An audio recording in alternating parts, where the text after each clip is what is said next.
Hello, and welcome to my Reality versus Dream Washington State series of 4 videos that I'm going to be sharing with you about all the hidden costs and surprises that newcomers run across when they're purchasing here.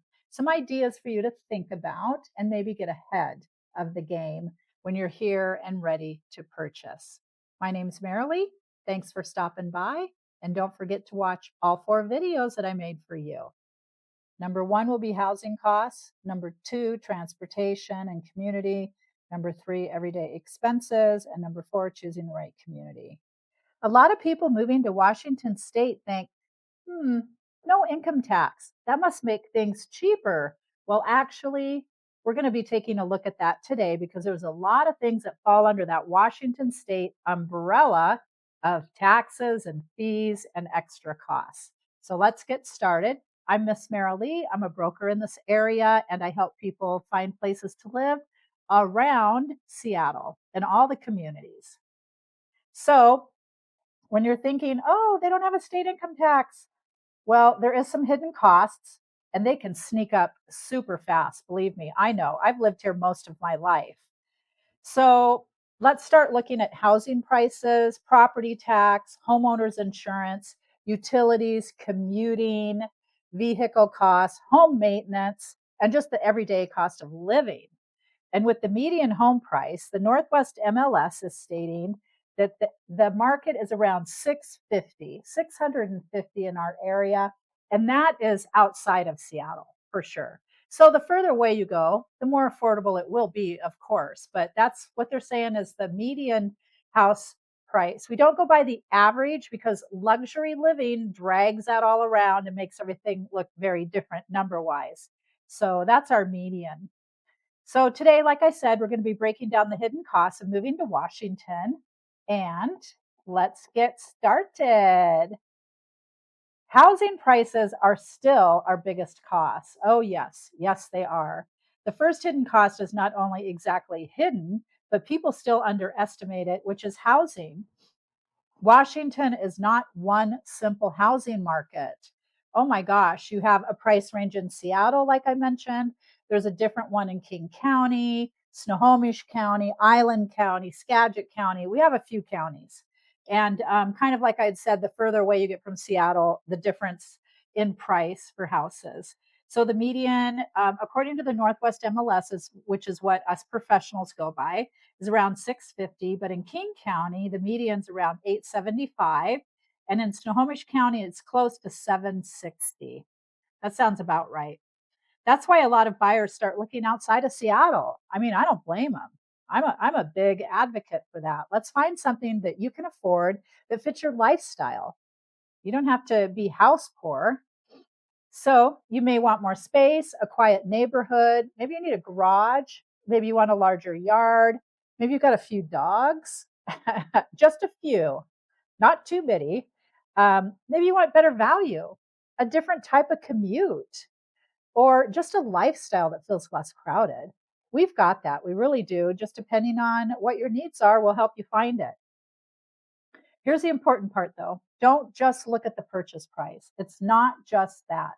Look at the full monthly payment. And this is what I tell my clients when they first start looking, especially first time home buyers, is that that payment in the end is going to include your principal, which goes directly off your loan, which you own, the interest that you're charged, taxes, homeowners insurance, HOA dues, which is homeowners association dues. You may have those every month, you may not.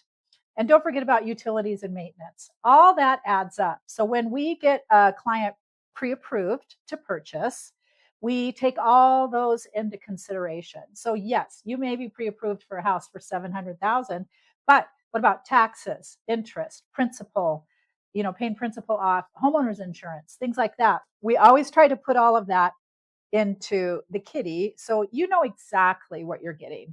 Just because you're pre-approved for 700, 800, that does not mean that's the price range you're going to get.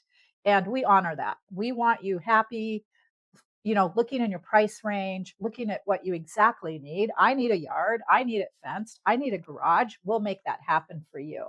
because we're here to make things easier for you. So the question is really, can I buy the house? And the question is, can I comfortably live in it afterwards? And I'm sure you have heard of house poor. We don't want that. We certainly do not. So, no state income tax does not mean Washington is cheap. One of the biggest things people hear is there's no income tax. That's true. But for some people, especially higher earnings, moving from a state with high income tax, that could be a big deal, a really big deal. But no state income tax does not mean no taxes. Oh, believe me, they find another way to tax us. A lot of us feel like we're taxed to the max. A lot of us don't make a ton of money, but we make it work. Everybody, if you want to be a homeowner, you can be a homeowner. You can live in an area that's affordable to you. You can find stores where you can shop that's affordable. There's a way to get around this. I know I've lived here my whole life. My clients are in all different kinds of income brackets. So for me, it's really finding out what's comfortable for you every month. And that's also thinking about sales tax, property tax, vehicle tabs, gas, utilities, the greater cost of living. So the real question is not, does Washington have a state income tax? The better question is, what will my actual monthly cost be? Oh, I know. We're getting into like financing. Isn't that fun? We just want to buy a house. But you don't want to spend too much on housing. You've got groceries, insurance, commuting, car expenses, home maintenance. I remember my brother when he purchased, and he'd lived in downtown San Francisco and by Alamo Park most of his adult life. And he bought a home in Livermore, and he called me and he was whispering in the phone. He goes, "I need to get a lawnmower. I have to buy a lawnmower." I have never forgotten that. That is so hilarious.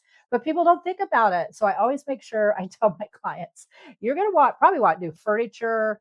Do you have to buy a washer and dryer? Do you want a new dishwasher? Do you want a new stove? Do you want a new refrigerator? Do you need to get lawn maintenance equipment and tools? You may need to. So that's a little cost. And the taxes can be a huge surprise to buyers because we're talking county, city, school, local levies, assessed values, and all about the specific property, even. Taxes change. So it depends on where you live, how old the house is, what style of the house is, how much the taxes are. Two homes can be listed at the same price, but the tax bill may be very different.